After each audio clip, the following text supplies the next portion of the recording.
first thing I remember seeing on June 16 were many students, school kids marching, and I saw people being shot right in front of us. It scared me to see a person being shot next to me. Copters were moving around and we were tear gassed. You know, when you are tear gassed, you feel that your throat is so dry and tears come from your eyes with bullets being shot at us, knowing that you could die at any moment.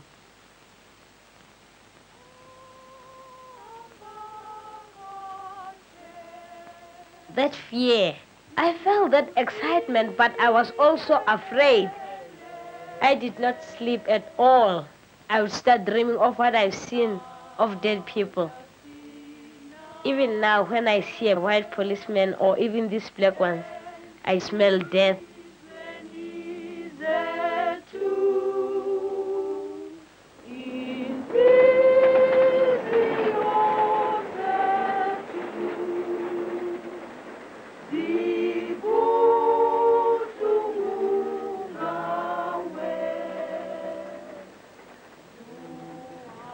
The children started with a peaceful protest, and because of the recklessness of the police, many children were killed.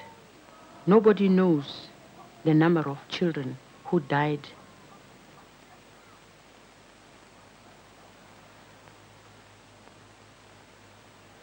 After this, mothers felt the need to come together. This was the time when the spirit of self-help amongst women was born.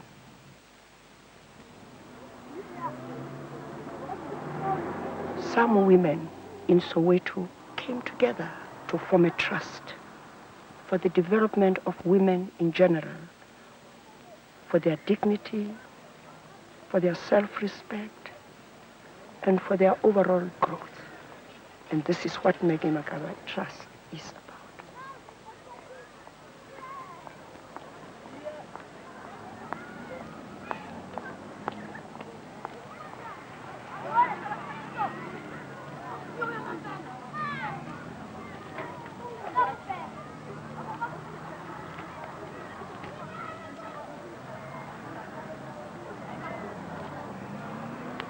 Soweto is a huge complex outside Johannesburg, where 2 million blacks live. Most of them work in Johannesburg, and they are forced to live in Soweto due to the apartheid laws of South Africa.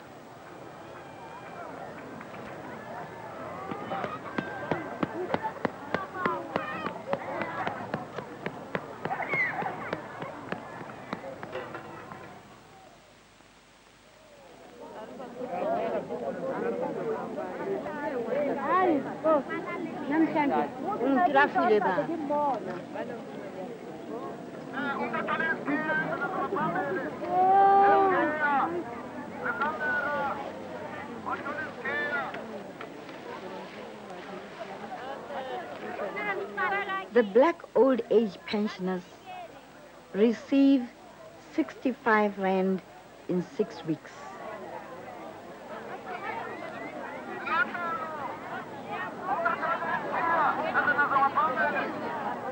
They come here as early as 4 o'clock in the morning.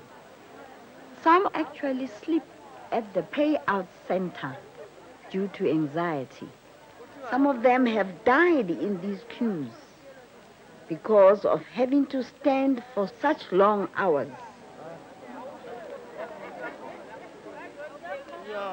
And if they fail to come during payday, they will have to apply to go to another depot, failing which they have to wait for 6 weeks to get their pay.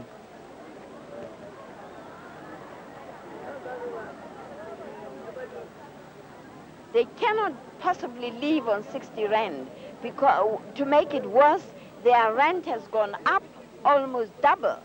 And with that 60 rand, half of that money pays rent and the other half they have to clothe themselves and feed themselves. And that is practically impossible.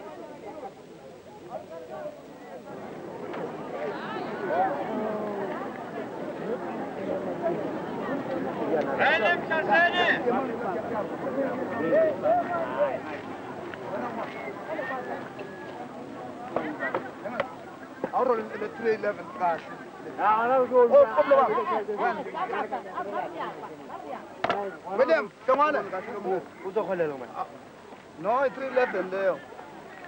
We take left and right this side.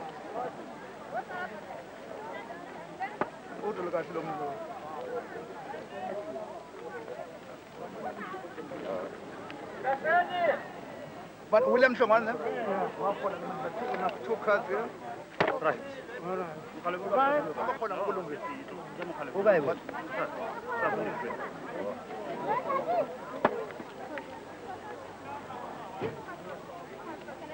Hey, hello.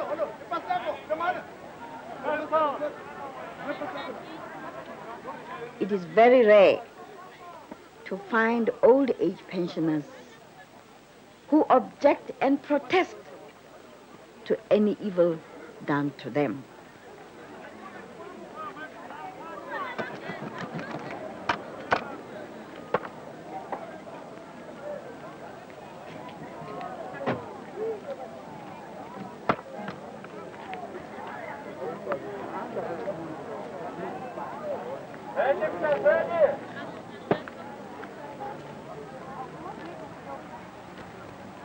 All these are very old people. They are old and they are the builders of this Johannesburg city.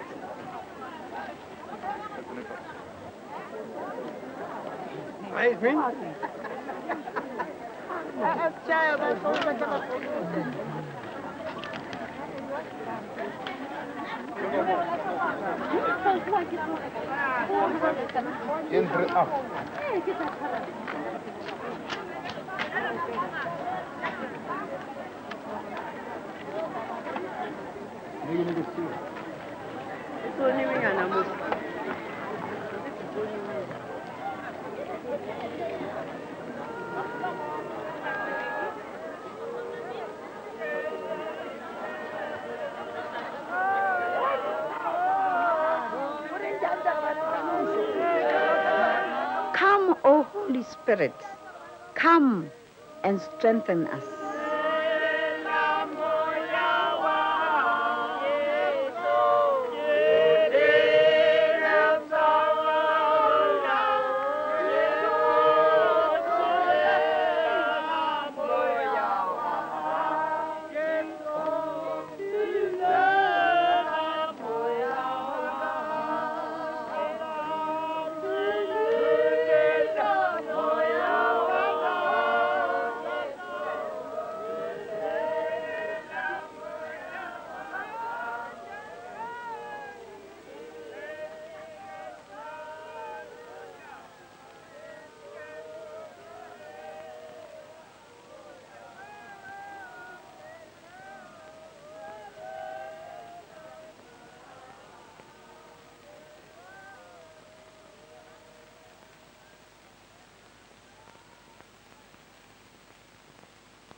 The Diepkloof Administration Office, destroyed by the children in June 1976, a symbol of oppression.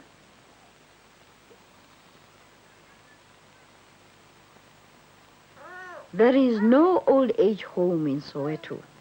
Maggie Magaba Trust assists in the feeding of these people.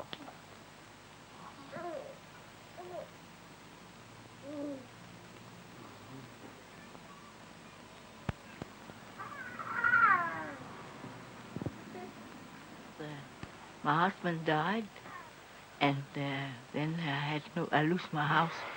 I had no place to stay. And then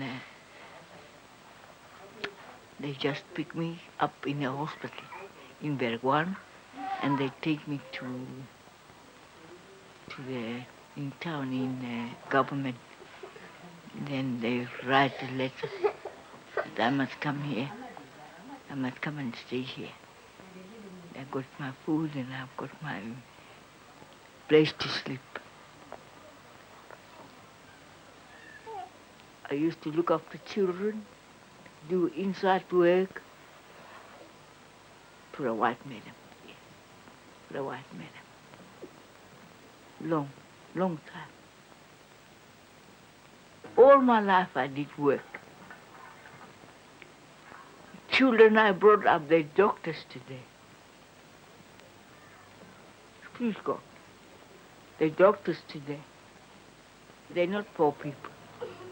They haven't got the feeling of looking after me or something. They haven't got that feeling. I think a lot about them. They're big now, they're married.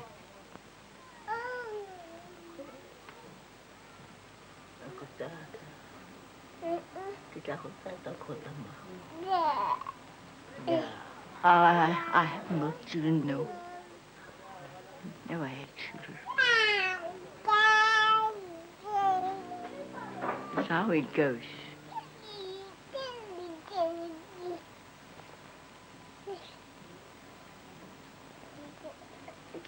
It's not so bad for me that I won't stay here. Got nowhere else to stay. I don't know about later on.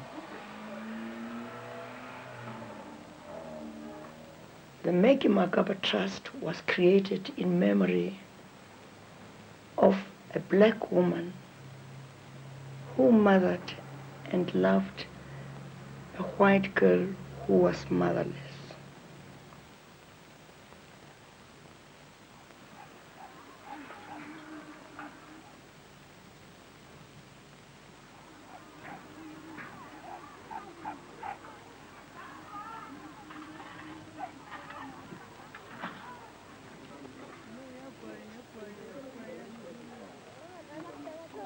I've been in jail 3 times, 76, 77, and 78.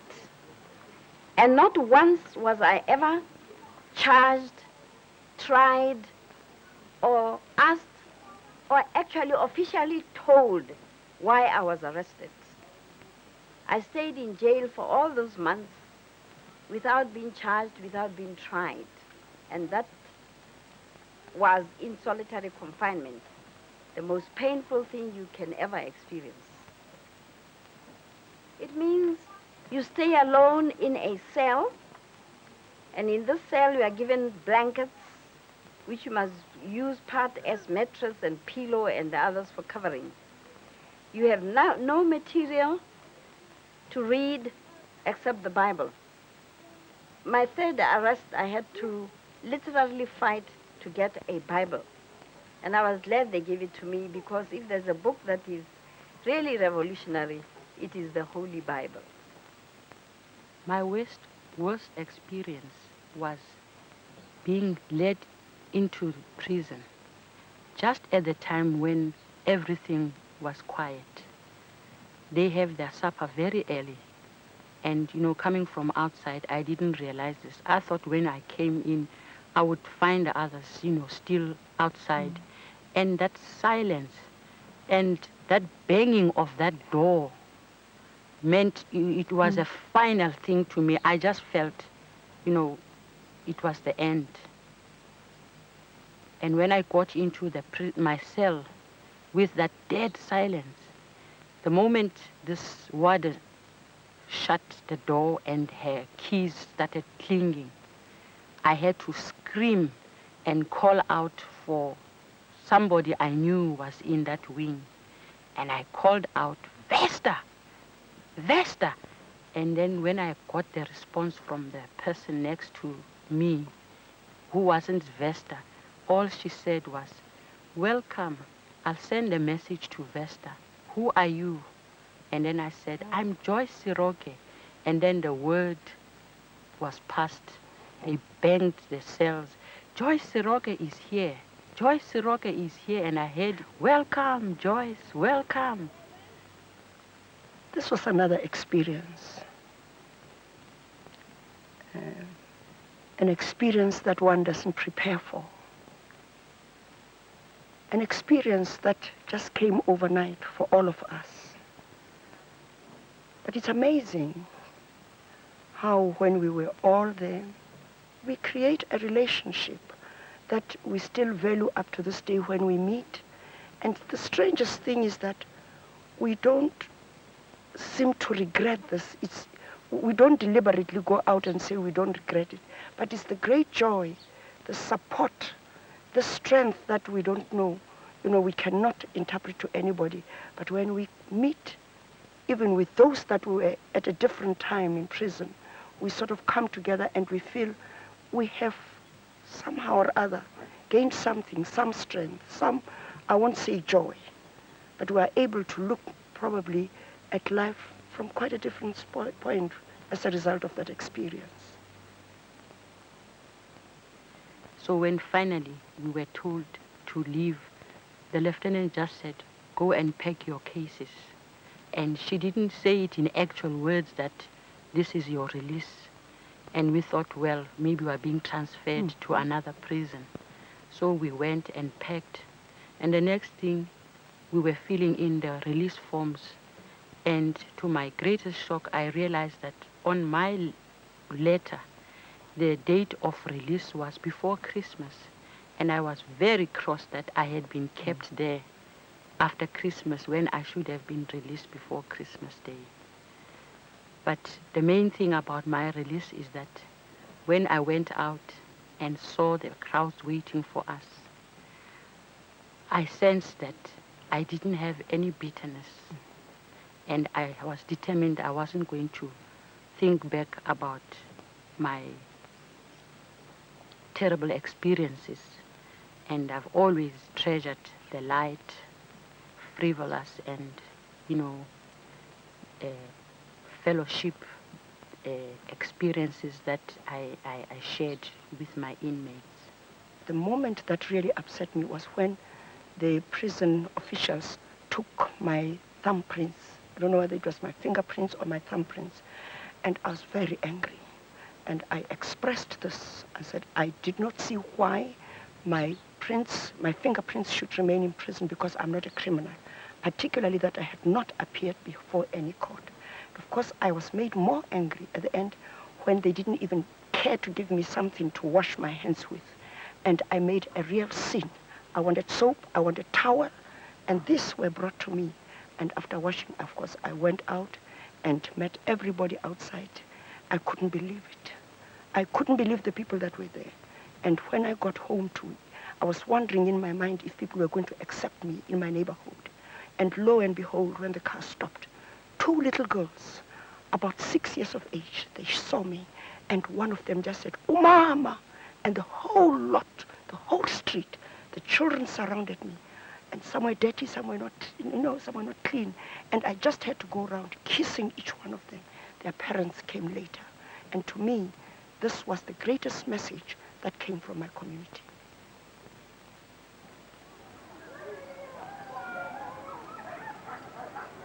Most of the people here used to live at a place called Kliptown. This was flooded. These people's houses were washed away. They had to be carried to this place, which was meant to be temporary accommodation. But from that time until now, the people have been left here. This is the 5th year.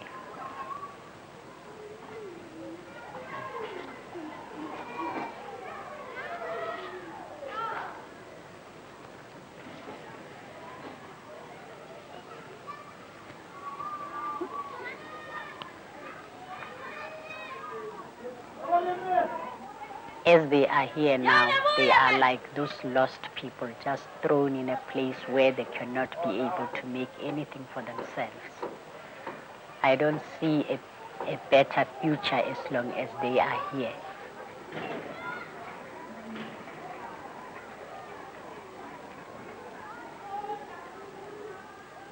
The Western Administration Board owns this house, and there are about 14 adults living in here with 22 children, and they pay rent of about each 17 rand to the Western Administration Board. The house is divided into 12 cubicles, and in each, the people living there have got to pay 17 rand per month, which makes it a total of about 204 rand for the one house per month. The Maggie Magaba comes to be acquainted with this house because of the Mazibuko family that lives here. Mpenyana Mazibuko is a leprosy patient and was not able to pay this 17 rand per month rent because he is not working and his wife is also not working. So from 1979, the trust, after looking into the matter, they decided that we could give them monthly feeding and also pay their rent for every year.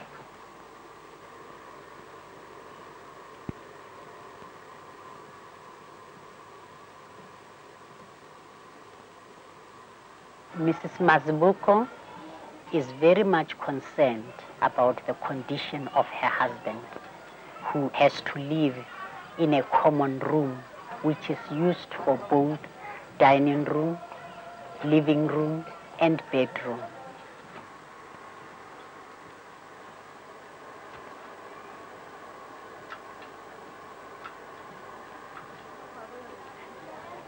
I will come with others from up there. I must go.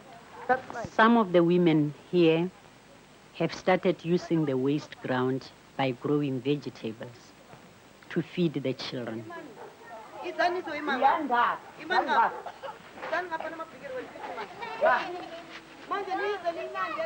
The Maggie Magaba Trust is also taking an active part in supporting the project.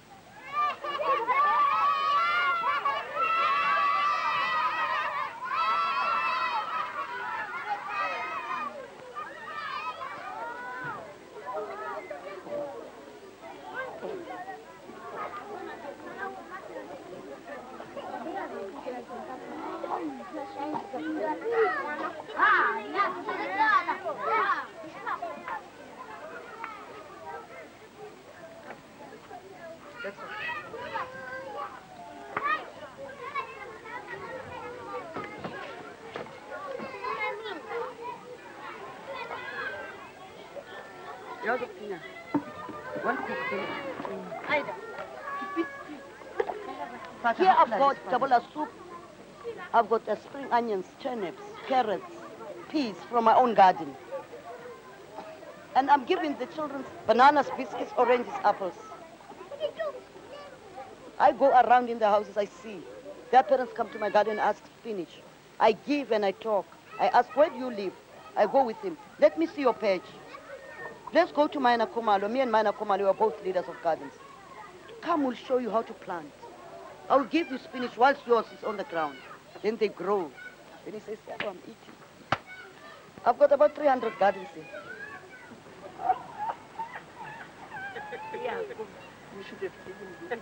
This is a very, very new group. It's 3 weeks old. And what do you hope to do in this? What do you hope to do in this village of yours here, if when your club really grows? We'd like to improve our location here, to make other women to see how we are struggling. And we'd like to let them know that we want to be up to date like the Soweto people. They must never think that if we are staying in hostel, we are useless, we can't do anything. Your hands can do a lot for you. That's right. And what are the things that you are actually doing? Are you interested in patchwork? Yes, we are very interested. I see. Do you have material that you can use that you have for your own club, for doing your own patchwork? Yes, we've got. You have some material. It's been very important for us to start this type of group, particularly in a community like this. And the main aim here is for the women to come together, get their strength, and move out here and see what other women are doing in the neighboring communities right inside Soweto. And this is the greatest thing that we would like to achieve with this group here.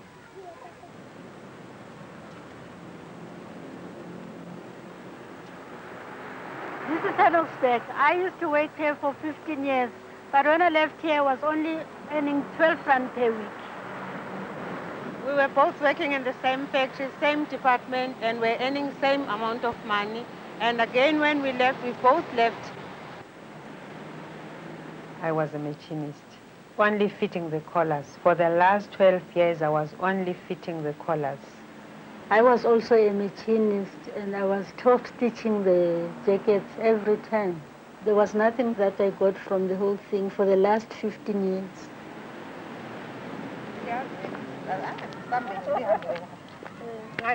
We used to get together at lunchtime and discuss how about getting together to go back to Soweto and open our own project, make the Afro dresses, Afro shirts, and dresses for the children.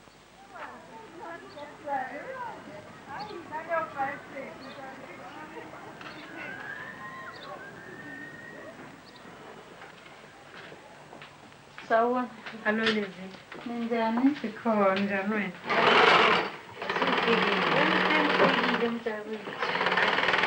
Wona wamisebenzi.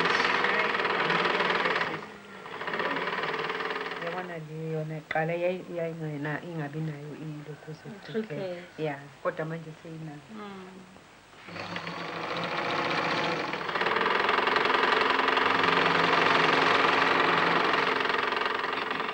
It makes so much difference comparing what we're doing in town and what we're doing here in the garage, because the whole responsibility lies on us, and of course it's the first time we experience that we can manage to do things for ourselves without somebody actually saying do this and that and that. We've been told for the last decade what to do every time, and this has been tiring to our brains. But this time we want to use our brains a little bit, to think what we think we want to do. Now I can go out, meet some community people, meet some project, teach some other people that I didn't think of before.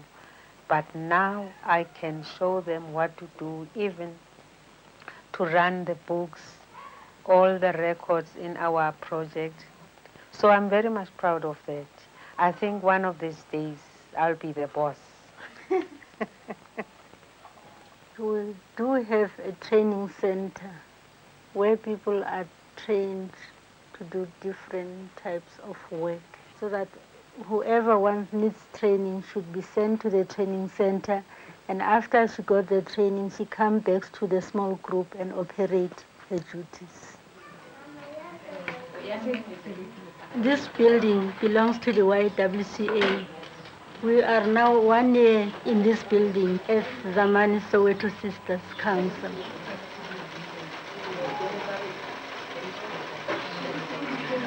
The most recent group that has just joined us is Tandanani from Imzimhlope. We've got some of those members here today. They've started their training. I feel satisfied by giving all the knowledge to the other ladies. I didn't know how to do it until I joined the clubs. And then we joined together the Zamani. Then it's then that we got people from different clubs to come and learn how to sew.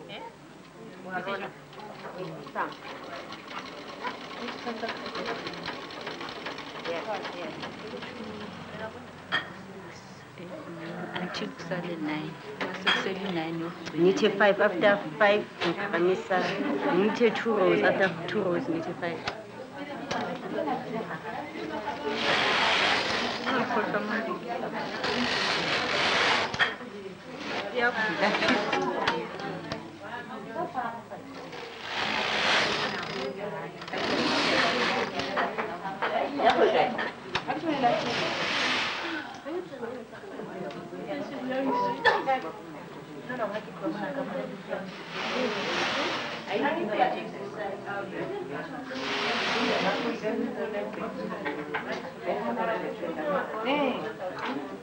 As we are here, we take one another as sisters.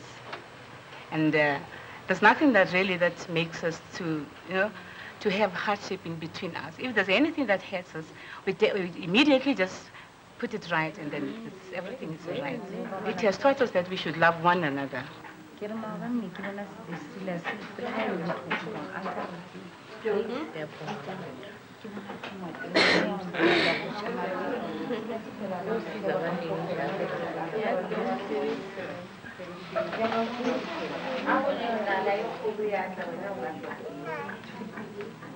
This tapestry shows the Mhlope hostel. This is Martha dishing out the soup to the children. Some are naked and some are grey-legged from dead. And the bigger children are just squeezing in to get some soup too because of hunger. The idea, we copied from the Chilean tapestry. Last year, Florence and I were sponsored by Magaba Trust to go overseas and visit the different projects to identify skills that we could use this site and bring back to our people. And so during our stay there, we visited these Chilean groups where we got this tapestry from. And so we were very much inspired by the message in the tapestry, and so we thought we could bring it back to our people. To me, it was a wonderful experience. I think it has helped us a lot, and we have put that across to our people, that you can't just sit and wait for things to happen. You have to make them happen yourself.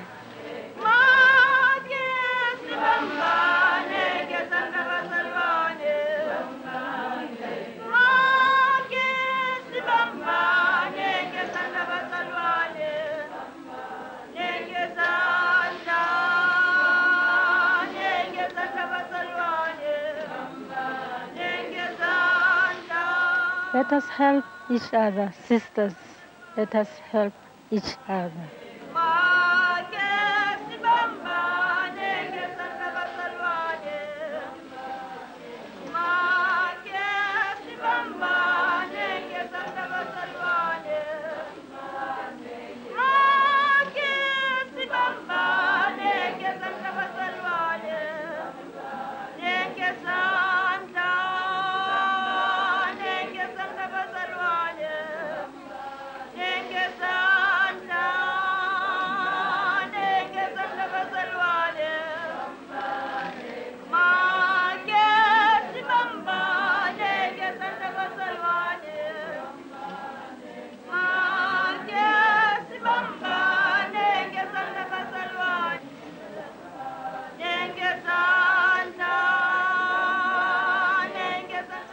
'76 is something one can't really forget. The unity of the children, they seemed to be as one body, one mind, one heart. They didn't hesitate in doing anything they thought was right. If the parents did have the unity the children had, you could be singing a different song today. Many of the women lost jobs in 1976. Most of them are still not working. And as a result of that, there are ever so many children who are not in school. If the parents have no bus fares to be able to get them to school, it means they have to be here. Our education is much inferior to the education given to the white children.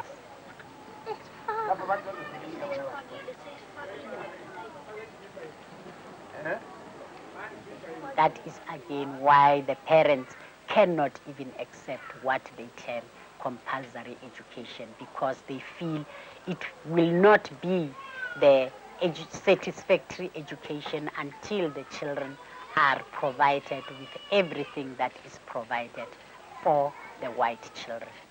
Dear Madam, I am a BA3 student at University of the North.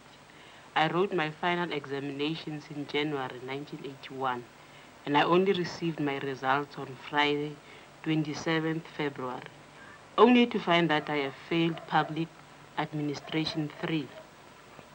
I was very disappointed, moreover, that I have passed well in the first semester.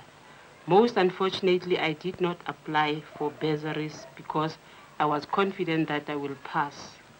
Now, my mother is unable to pay my fees. She's a factory worker and earns very little. We are 4 at home. My elder brother is working. One of the principal functions of the trust is to support students. In 1981, the trust sponsored 16 students at universities and 23 at high schools. We do not offer loans to students, and my younger brother is in Form 5. So I am asking for a bursary, and if you are able to help me, I am prepared to take a loan, and the amount I need is 850 rands. Well, the trust receives lots of applications from students who want to go to university. And when we have to make decisions, we find it very difficult to choose, which of the students we should give help to, because most of the agencies that give students bursaries decide on the question of, how well they've done at university. Now, we have decided that we should call the students who didn't come back for help, those who either didn't write and those who failed, and sort of discuss their problems and see how we could help them next year, because there's lots of dissatisfaction in the universities.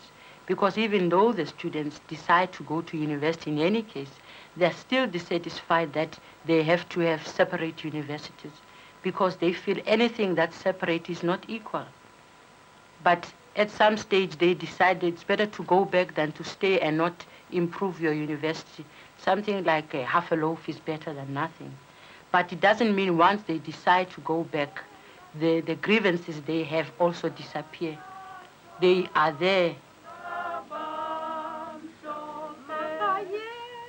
Maggie Magaba Trust is concerned about the plight and suffering of the black women in these resettlement areas. The black people are being moved from their original homes to carry out the government policy of separate development. They are removed from the so-called white areas and pushed into black areas.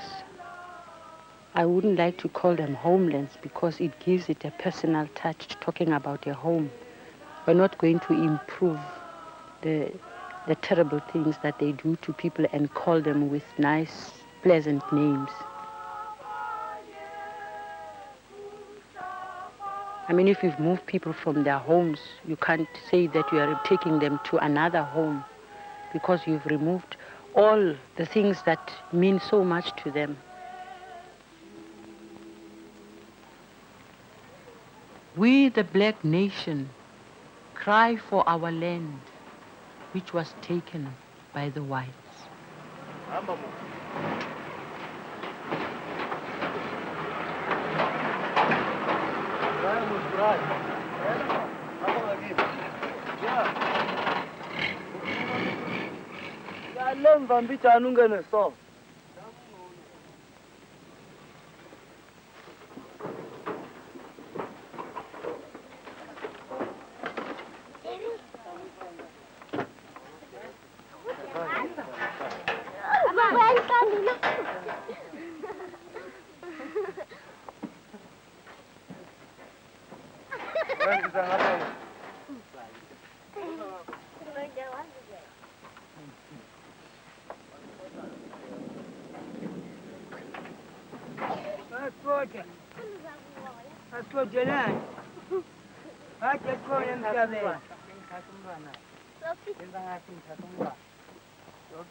This is a community of women and children and old people.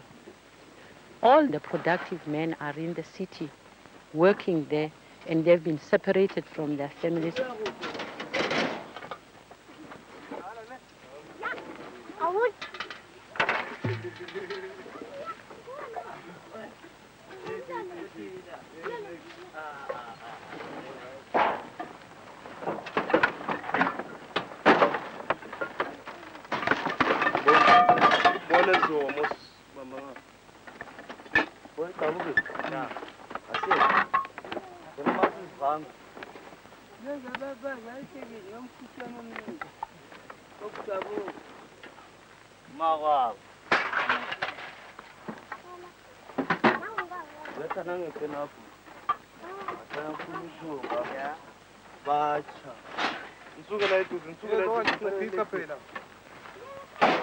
No provision has been made for the people.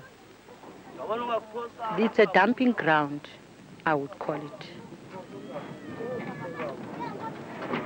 Ngibona ukuthi nizohlala lana kumuntu bamnandi lana. Sibona ukuthi lapha kusimajeni. Le ndawo leya kunamatshe la. Sibona ukuthi umhlabathi la muhle kabi. Muhle kabi. Ukwakha. Abantwana bakho bangaki? Bakabani? Abakho. Ibamekhaya. Kami. Bahlanu sis. Bahlanu. Oh. She comes from Tweefontein, and they've been moved from that area, and they've been told to come here.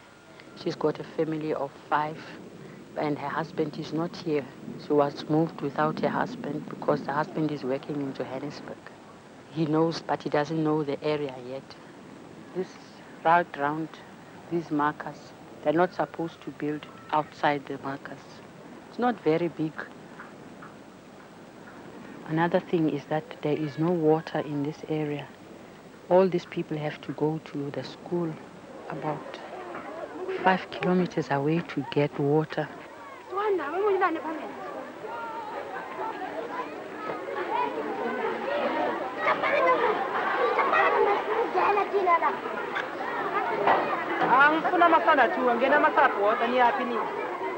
The rate of unemployment in Johannesburg is very high.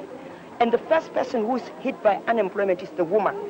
That's why we had to call it the women. There is a group of women called Zamani Soweto Sisters. This dress I'm putting on was made by Zamoyeto women. We don't go to the shops anymore, but we go to these women's groups to make dresses for us. But they teach other women so that from this they are able to live. And this is what we do. And we want to meet mothers. If you even know of one mother who is using her hands, who's working with other women, this is the mother we would like to meet. But certainly, we want to start a self-help movement for all women all over the country, as far as we can. These corrugated iron classrooms are provided by the parents in desperation for their children's education. In winter, children are sent home because of the cold. In summer, it becomes unbearably hot.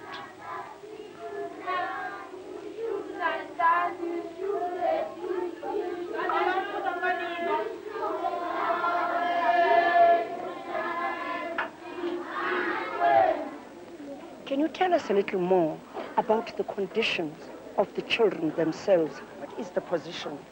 Position is very pathetic. Some of the kids come home with empty stomachs. So in such cases, then they faint in summer. And in such cases, we try to collect, to contribute from the teachers money to buy them slices and the soup. That's the best we can do.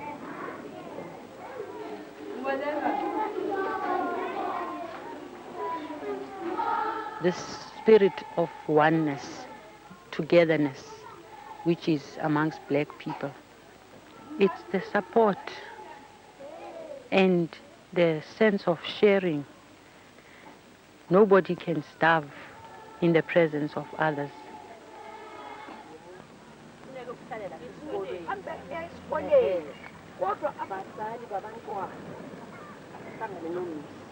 These women we're talking to, They haven't given up hope. The moment we brought out possibilities, they were ready to grab them and see how they could be involved.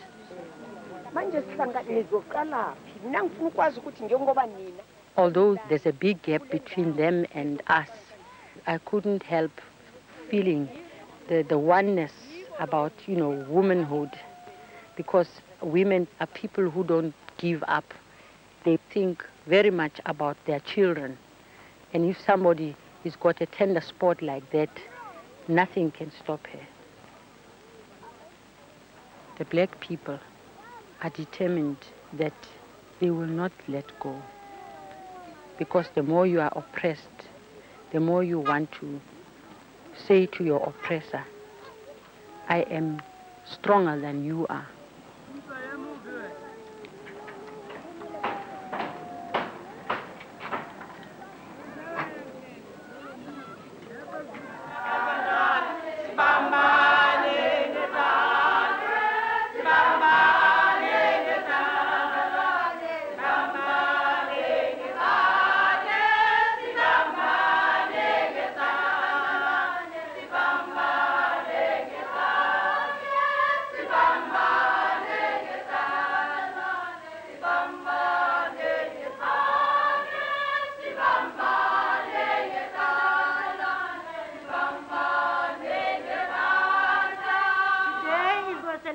A one-year-old as Zamani Soweto Sisters. As you can all see this side of the table, we've got a cake that is written, was made by Maria Tomuka, one of the Zamani Soweto Sisters. It says Zamani Soweto Sisters. In fact, it has a building on it as a future of the Zamani Soweto Sisters. Our dream as black women in Soweto is one day to have a women's resource center where women can come together. We have a dream about this center. We hope that it will begin to take shape when the work of Maggie Magaba Trust grows from day to day.